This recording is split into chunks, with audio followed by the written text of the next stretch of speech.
Iran has unleashed a new response to nearly 2 weeks of anti-government protests.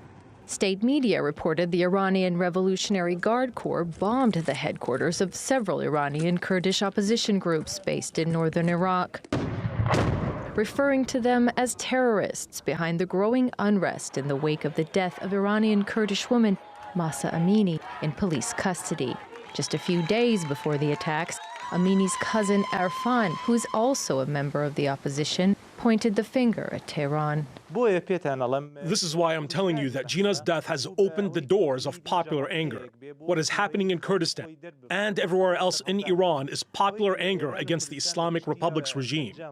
The 22-year-old was arrested by morality police in Tehran on September the 13th for violating the strict law requiring women to cover their hair. She collapsed in a detention center and died 3 days later. For millions of Iranian people right now, the brutal death of Mahsa Amini is becoming a turning point. But for the Islamic Republic, the murder of Mahsa Amini is becoming a tipping point, because compulsory hijab is not just a small piece of cloth.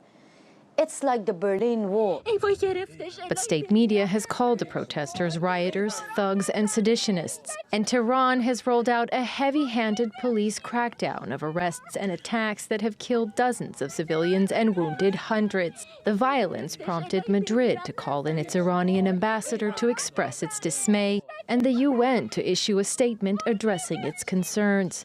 We at the UN Human Rights Office are very concerned by the continued violent response by security forces to protests in Iran, as well as communications restrictions affecting landline and mobile usage, the internet, and social media platforms.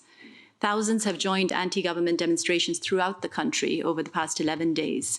Security forces have responded at times with live ammunition. But so far, Iran has paid no heed to international objections. It's denied the protests will result in regime change or any change at all.